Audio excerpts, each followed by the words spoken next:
Thanks, Carmen. Thanks, everybody. Welcome to our results presentation for the year ending 31 March 2025. We may still have some people joining, but we're going to start salon.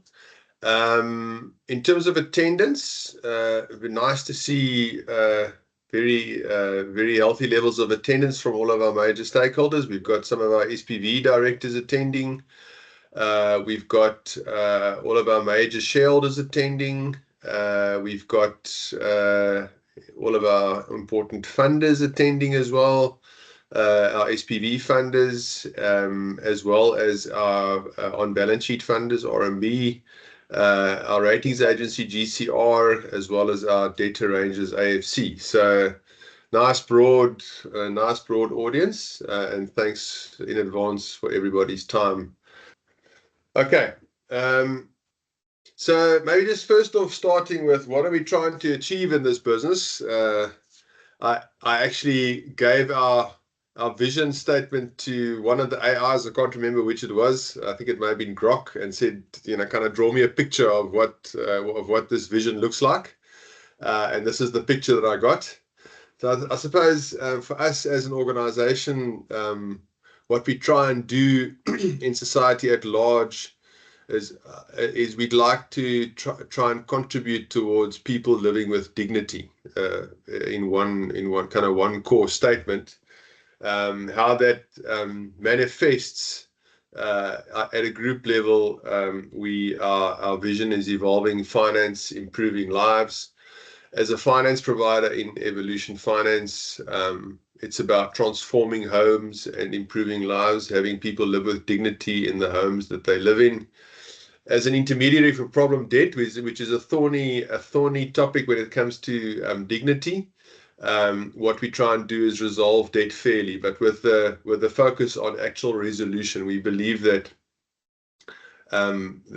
offering people a way out of a problem debt situation is most definitely also a path to greater levels of living with greater levels of dignity, and that informs our whole debt collection approach essentially. And then for our people, very important for our human capital, it's all about purpose and future, about sharing purpose and igniting futures, offering our people opportunities for personal and career development. And not forgotten, our shareholders. We understand that we are in business to generate returns, and we in the short term are seeking to generate a return on assets of at least equal to or greater than 6%. Over the medium term, we're looking to increase that, and in the short term also a return on equity of at least 20%. And then from a returns perspective as well, we're looking to achieve at least, or call it a maximum 3 times dividend cover. Where we can pay more dividends, we will, but at least a 3-to-1 dividend cover for the shareholders. And then for our funders, we've got many on the call. We also understand that they've got their own investment rationale. So first and foremost, offering our funders attractive risk-adjusted returns. And for many of our funders, this is also very important, investment with societal impact. So that's essentially the ecosystem of, I suppose, interests and objectives that we are trying to balance and achieve. Just a brief overview. Most of you are very familiar with this. Just what our business is all about. We've got essentially B2B market segments and B2C market segments. Our B2C market segments is Evolution Finance and to a lesser extent Evolution Life. Evolution Finance is all about offering unsecured home improvement finance, which we distribute in partnership with our hardware retail merchants. So essentially an in-store credit business. We've got around 750 of them on the books, of merchant partners on the books, many of them not sufficiently active. We'll talk about that when we get to strategy. The product we offer is unsecured. It's either in the form of developmental credit or unsecured credit, but by its nature, it's an uncollateralized credit product of up to, at the moment, 175,000 and a maximum term of 60 months. Our geographical spread is pretty much spread across the country, following the footprint of these merchants and some of our major partners listed below. Then Evolution Life used to be in the business of providing life cover for our group and for third-party customers. We put that in runoff at the beginning of the last financial year. Really, for strategic reasons, we didn't really see much prospect of developing further competitive advantage in that business. We decided to move closer to our core business of debt collection and credit, and therefore put that business in runoff. But we do continue to provide credit protection cover for our Evolution Finance customers. And then our B2B market segments, the biggest part of the business at the moment, comprises our outsourced collections business, which provides collection services to banks, retailers, large non-bank lenders, and typically operates on a contingency basis, where we invest effort and expense to obtain a payment arrangement from a file that's been handed over to us. And where we are successful in obtaining that arrangement, we are entitled to a percentage of the subsequent collections on that arrangement. And this is a oversimplified view of the arrears, the debt, consumer debt arrears world. But essentially, where our outsourced collections business plays is in the post 180 days in arrears space. And what we find, credit providers typically have a first, second, third, fourth placement. Everyone's different. And each of these placements consists of a panel of debt collectors, and we often play in one or more of these panels in respect of our clients. And then typically what a credit provider would do once it's gone through its outsourced process, then it brings that debt to market for sale. There are variances on this model, but this is, call it the oversimplified view of the debt collection and sale market. And our acquired business then plays in this space. So we essentially focus on buying post write-off debt. Typically, it's already gone through the post 180-day debt collection process. Then it comes up to the market. We buy that. The nature of the debts we buy: loans, cards, store accounts, and we buy from all the major banks, retailers, telcos, etc. And as I said, we focus on acquiring post write-off debt. There are other classes of debt starting to be sold, and we are exploring those, but the bulk of our existing business is still post write-off debt. In other words, it's typically in arrears it's been in arrears for around 12 months, and it's probably got 12 to 24 months to run to prescription, at which point it gets sold. Just in terms of some stats, in terms of the overall balance sheet that we are managing, our acquired debt portfolio comprises 88% of the 59 billion. That's a very big number, but bear in mind this is face value of debt. And when we acquire debts, especially in the acquired business, we pay a fraction of face value. Our outsourced portfolio comprises around 7%. We have a small credit management business. Excuse me. We have a small credit management business that does about 4%, including the EF portfolio, the Evolution Finance portfolio, and then we have some legacy assets which comprise a small minority. And what you can see here, in terms of the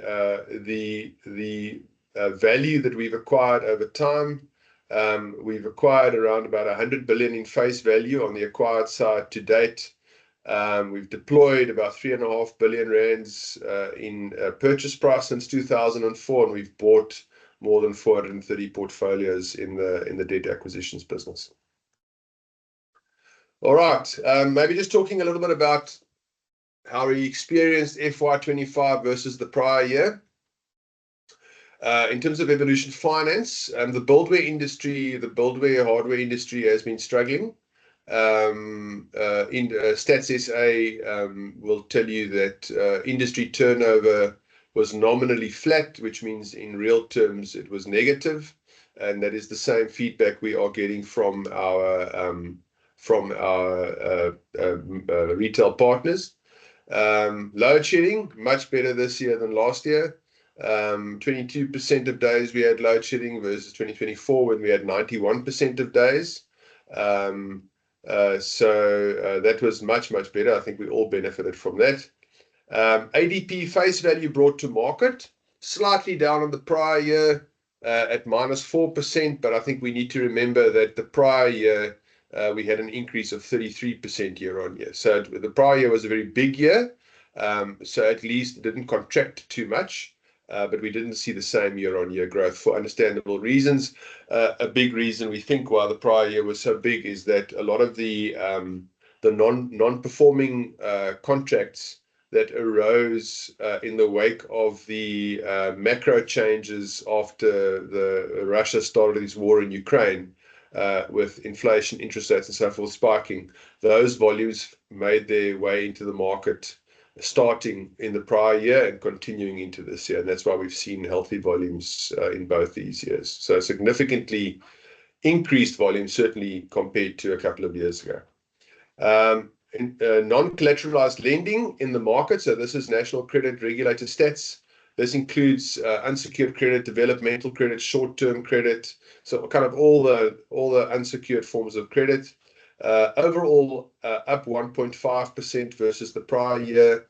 Something that is concerning is that short-term loans did increase quite significantly. If you look at the stats, which means that borrowers are, those are typically more emergency type loans.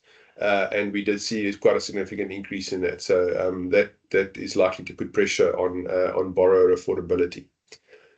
Repo rate came down by 75 basis points in the current year versus increasing by 50 basis points in the prior year. So that was offered some relief for consumers as well. And CPI has also come down 2.7% in the current year versus 5.3% in the prior year. So I would say overall a relatively benign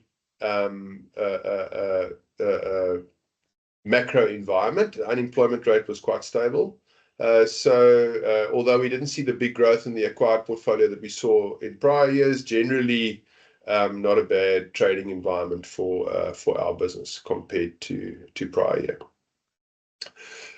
Just in terms of, and Anku's going to go into the financial results in a lot more detail, but just in terms of our own, just a very high level overview. Profit after tax increased 7% year on year. At the end of the day, it was 126 million.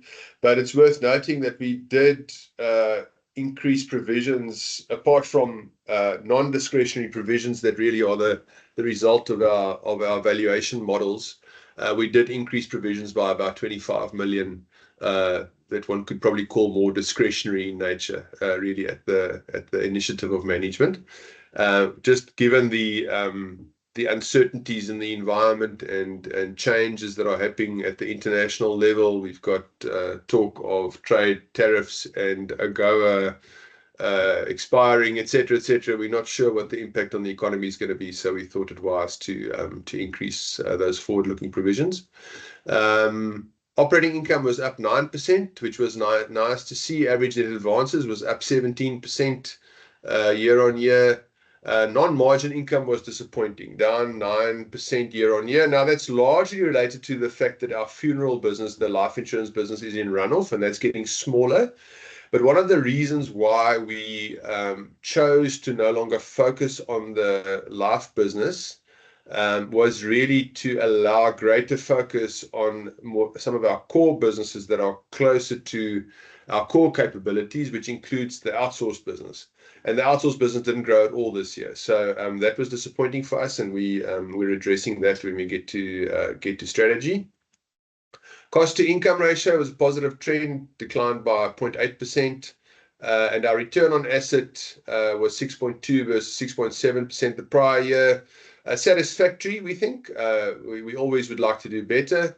But I think given against the background of a very good prior year in terms of actual collections, especially on the acquired portfolios, as well as the fact that we did beef up provisions in the current year in a discretionary manner, we don't believe a bad outcome. In terms of operational performance, as I said, we saw good, stable acquired debt vendor flows. We achieved good bid success rates, which means that we remain competitive. Portfolios are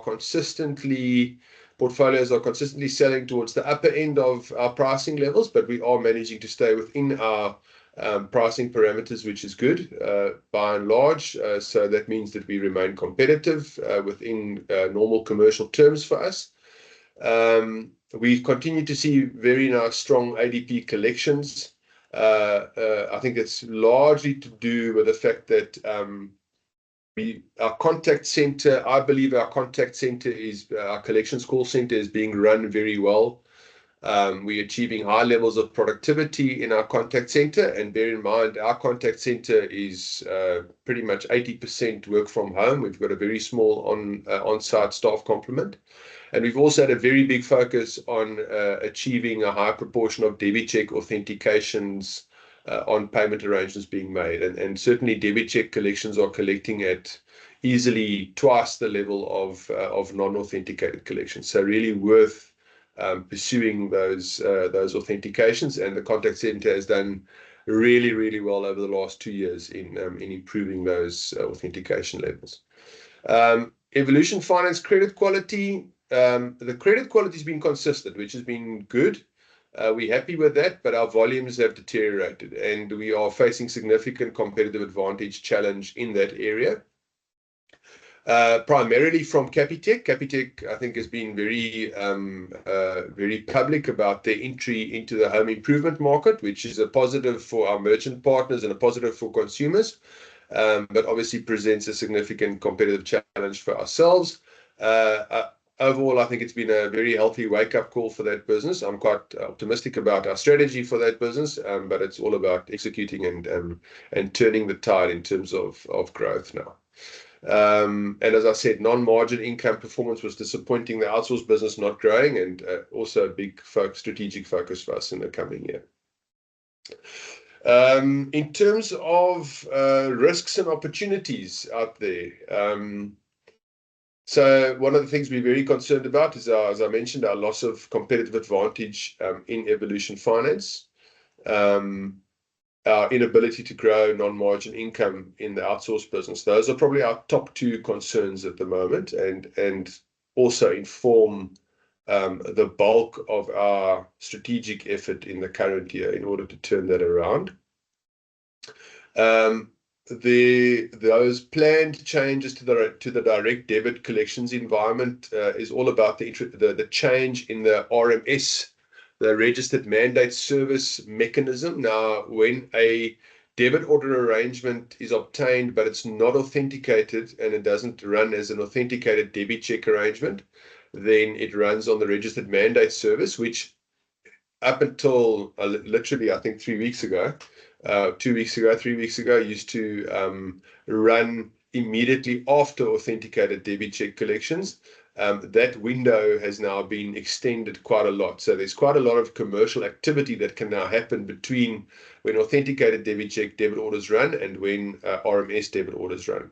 And we are not yet certain. We've got provisions relating to that in our forward-looking provisions, but we're not yet certain what the impact of that on overall collections is going to be. And Anku can talk a little bit more about that when he talks about provisions, but that is a concern. It's been the new RMS system has been running now for a couple of weeks, so it's too early to say what the impact's going to be.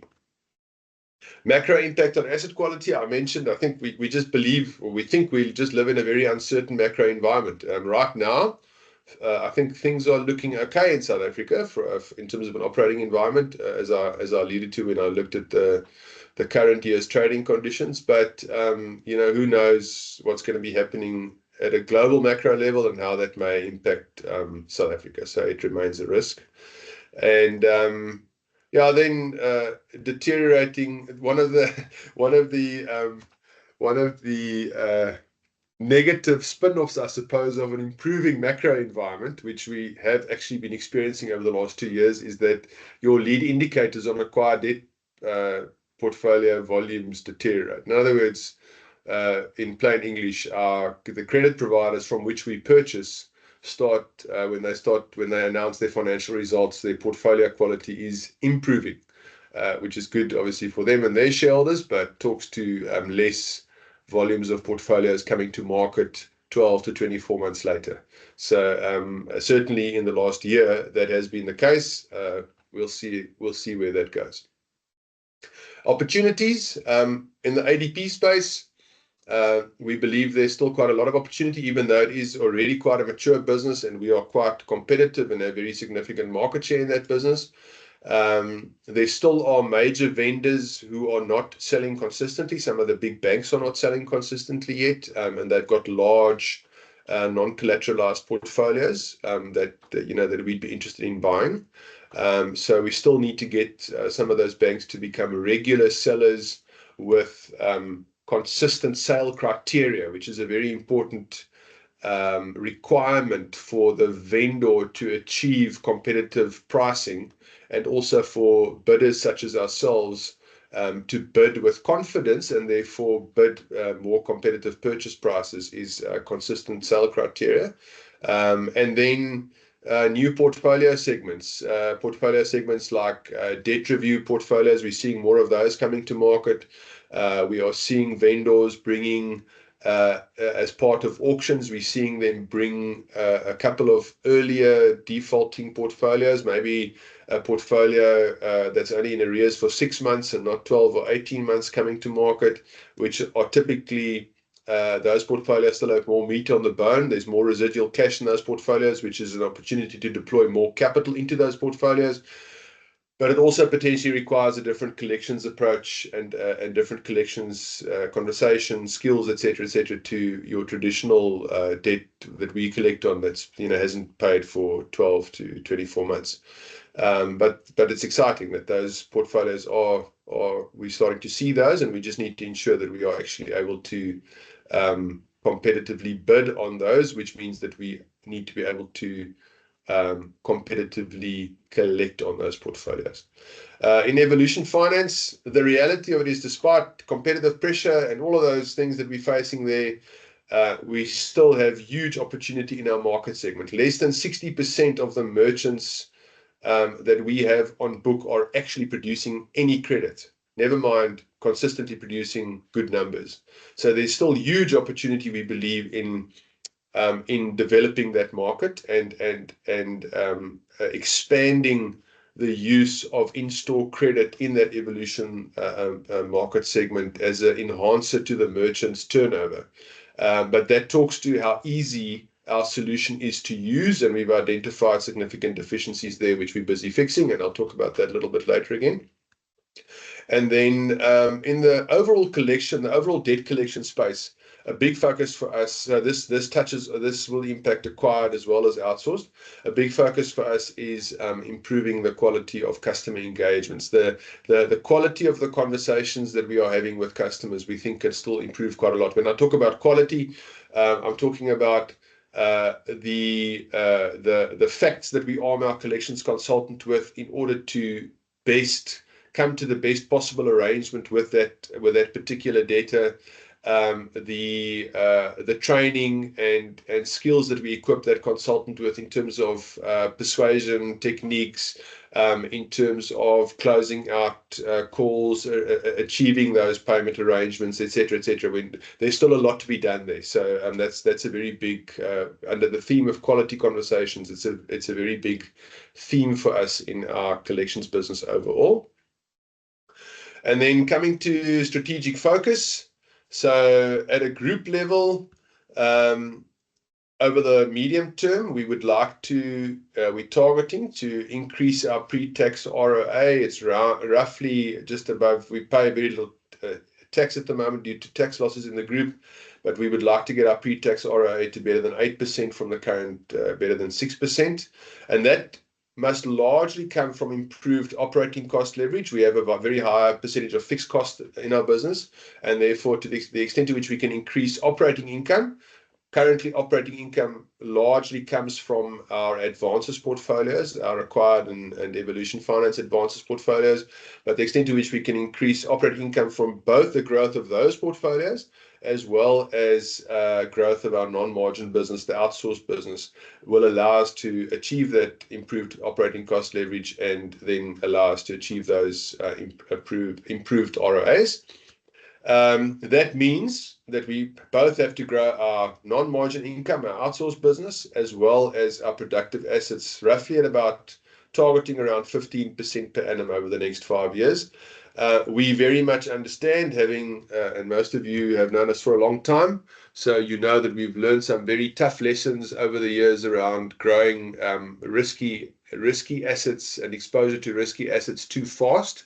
So we continue to have, I think, quite a conservative risk mindset in terms of growth. And therefore, we're not projecting, massive balance sheet growth. We just don't think it's possible to do that responsibly, and we need to contain risk while we grow assets. And therefore, our asset growth strategy is largely not founded upon us taking new forms of risk or expanding our risk appetite. It really all gets back to taking friction out of whatever we do in the business, I suppose, is the best way of describing it. Whether it's friction in our customer onboarding process in Evolution Finance, or whether it's friction in our debt collection engagements with customers, and removing friction and allowing everything to operate more productively essentially unlocks competitive advantage for us, unlocks margin, which leads to competitive advantage for us in all of our businesses. And that's where we see our major ability to grow assets coming from. Important in our business, any business, human capital, caliber of capital, as well as the motivation of our human capital to lead the growth. We, as a financial services business and as a credit business, we typically compete with the major banks for talent. And we all know how the attractive value proposition those players put on the table for human capital, and we essentially have to compete with that. So that always remains a concern for us. And then financial capital, both equity and debt, especially in the short term, debt financing, debt funding in our SPVs, quantity and price in order to support the growth. Evolution Finance, we are looking at making major changes to leadership this year. It's operating under an interim leadership structure at the moment, which I'm heading up, but that's not sustainable. So we're targeting to appoint a new head of that business in the course of this year. And our strategy for the business is very much centered around that and the consequences of that. We are focused in that business in restoring our competitive advantage, initially focusing on the ease of use of our in-store credit solution and our product appeal. In other words, essentially removing as much friction and obstacle as possible in the merchant environment towards onboarding a client onto our product as possible. And there's a lot of scope for that. Fortunately, it's always nice when you're trying to solve a problem and there are very obvious wins in solving that problem. Essentially, our customer onboarding process hasn't changed for the last 15 years in that business. And with improvements in technology and products on the market, we believe we can improve it quite a lot. So that's a big focus this year. And then next year will be more product focus. I think in Evolution Finance, generally, what we are doing is we are pivoting back towards the merchant and our relationship with the merchant. I think we found ourselves inadvertently drifting a little bit away from the merchant, almost starting to become a standalone home improvement finance provider without looping the merchant sufficiently back into the process. And we very firmly, I think we've developed an understanding that our competitive advantage in this business is really centered around our relationship and our symbiosis with the merchant. And that is where we are focusing overall in the strategy. And I've made this point already, we've got less than 60% of our merchants active at all. And a big percentage of the active merchants are actually doing very little business. So there's a lot of scope for growth there. And then we are starting to explore adjacent specialized home improvement merchant segments. Currently, we only operate in the general merchant space.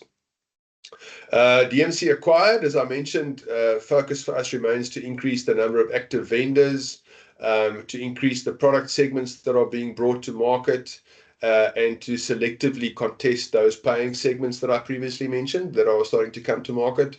We're doing quite a lot of R&D there, buying some of those portfolios, working them, seeing how we perform, whether we are meeting the pricing expectations, and if not, root cause analysis. What should we be doing differently in our operational processes, in the nature of our debt collection efforts, in order to improve performance on those portfolios, so that we are able to pay competitive prices on those segments.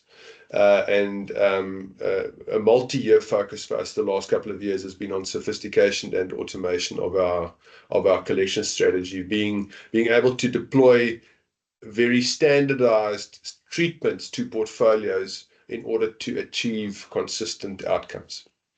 And digital engagement, I've mentioned previously in results announcements as well, that continues to be a major focus for us. We're seeing very nice improvement in our receipting from digital engagements, and we believe that's a long-term trend that will continue as consumers become more comfortable in having these kinds of engagements on digital platforms. Outsourced, we've reorganized the leadership team because we really believe it's now high time for that business to start moving forward. It's been moving sideways for too long. What we've also realized is that the outsourced business suffers almost a little bit from stepchild syndrome. Pardon the analogy, but it's almost like if you take one of our big rugby schools where everyone talks rugby and all the resources go towards developing the rugby teams and getting good rugby players in, and then you also want to have a very competitive hockey team. And I think what we have been in our debt collection business is acquired has been the rugby team and outsourced has been the hockey team. And the challenge for us is to keep our rugby team strong, because it certainly is strong and doing well, but also to put more resources and focus into our hockey team so it can also become more competitive. And essentially, that's a big part of what we're going to be doing in outsourced. That should translate, obviously, in improving margin, capacity management, increasing market share with especially our large balance clients. We very much like, and looks like our operating model favors large balance outsourced files. So we would like to do more of those, but to get more of that business, you've got to do well with those clients. You've got to perform well on those panels. Improving the debtor value proposition in outsourced is also an area that we're focusing on. We have less flexibility as an outsourced collector to manipulate the debtor value proposition. Where we are the owner of the debt as an acquirer of debt, we have complete flexibility in terms of the terms that we can offer the debtor. And debtor value proposition has been, we believe, an integral part of our debt collection success over the last couple of years, especially in the acquired side. And we need to find a way within the constraints placed upon us by our outsourced clients to bring some of that DNA across into the outsourced business. Okay, and then just briefly on shareholding and distributions. First off, Calibre Capital, in the course of the last financial year, on the call, took up a significant stake, acquired equity from some of our legacy shareholders who've now exited. So Calibre is one of our material shareholders now. We welcome them aboard. It's the first new shareholder of substance that we've taken on since our 2017 restructure. So we believe that kind of marks with the settlement of our restructured debt 2 years ago, and now the introduction of a new strategic shareholder. We believe that marks a new chapter in the history of this business. It's nice to have a strategic partner of the caliber, pardon the pun, on board. And in terms of distributions, we are aiming to pay a dividend at the end of June of R3.56 per share. There'll be more announcements from Carmen, from company secretarial communication in that regard to shareholders. But at that stage, this is what the board has approved at our most recent board meeting. So that's the intention. That's it from our side. I'm going to hand over to Anku. One more point is that there may be a small share buyback done later in the year, but nothing material, probably much less significant than in previous years. And on that note, I'm going to hand over to Anku to talk you through the financials. Thanks, Neil. I'll start with just our profit outcome for the year. So as Neil mentioned, we had a nice increase in our net profit after tax for the year. Slight drop in the ROA. As Neil mentioned, we did raise some additional provisions in the current year for what we see in the macro environment.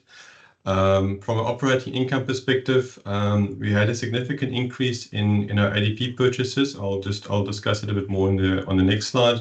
And that's really driven most of the increased yield for the year. You can see on the Evolution Finance side, yield pretty much flat year on year. The book has also remained relatively flat, really also contributed by the sort of stagnant growth in the originations. What was good to see though is just our cost to income ratio continue to drop in the current year. We do expect that to increase a little bit in the new year as we bring on additional capacity for the increased ADP portfolio. On the non-margin side, as Neil mentioned, flat year on year income on the outsource side. We've managed to maintain our margins in the upper or at sort of 40% level, which was good. And then obviously the Evolution Life side, you can see that book now in runoff, obviously resulting in the drop in sort of year-on-year premiums. And then what you also generally have is just an increase in claims as the book gets older. If you can go to the next slide, Neil.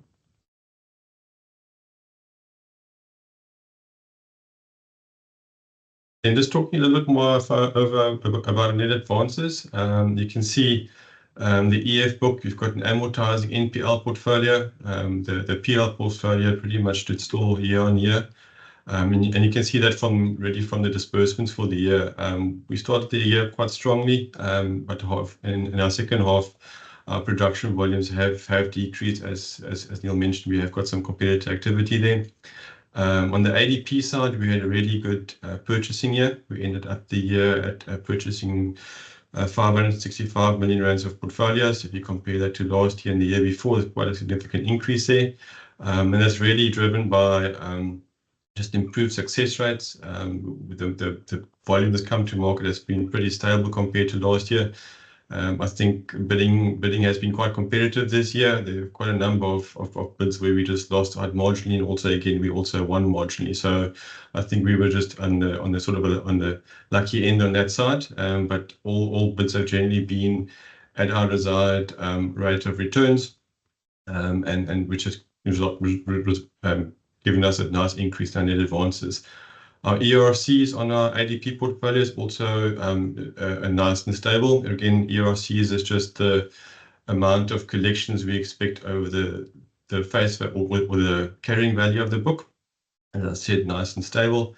And then just from a yield perspective, you can see EF a bit of growth in the gross yield, but that's really because there was a bigger average net advance value over the year. But we did end up at the sort of same pace where we ended off last year. And then impairments also, again, in line with previous year, just a little bit up from last year, really because of higher coverage rates that we applied in the current year. On the ADP side, as you can see, the biggest jump in the overall net yield is the gross yield, which is driven by book growth. Our overall outperformance really in line with what we had last year. And you can see then the revaluations where we've just pushed some additional provisions in our forward-looking indicator provision. We've brought in this year just some forward provision for the macro environment. We've also still got in there some provisions around the changes in the direct collections environment.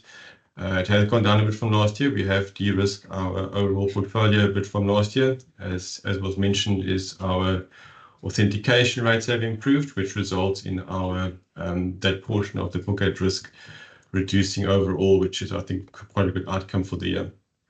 And then just go to the last slide there, Neil. Yeah, as I mentioned, the ADP face value of books coming to market, you can see a really consistent year on year. There was a big jump last year, some new sellers coming in, and also a few clean outs in the last year. Also, what you have in this year is a bit of a slightly lower books coming to market. But you can see then our success rate increasing from 40% last year to 50% this year. We don't expect that to continue in the new year. I think it is, like I said, it has been very competitive, and we have seen just the last few sales, our competitors are becoming a bit more pushing their prices a little bit higher. On the borrowing side, really the driver for the increase in our cost of borrowings is the majority of the new funding was to fund our bigger ADP portfolio, and that funding is inherently higher than what we have on the EF side. And again, we've been very successful this year with raising funding. We've got some new funders on board and some of them on the call here with us. And then you can see then our overall total assets growing by 16% for the year, and really driven by that bigger ADP purchases. Okay. Well, thanks once again for attending, and maybe at this point also thanks to my team. Some of them are on the call, most of them are not. The performance for the year, most definitely a team effort. And also, yeah, to our shareholders for their support. Some of our shareholders have really, we really have very healthy strategic conversations with them, which helps us as management significantly in developing our thinking and refining our thinking. And also our board been very supportive for many years now. I think we have a top-notch group of non-executives on this board. They keep us both on our toes. They encourage us, and they understand this business very well. And I think all stakeholders can be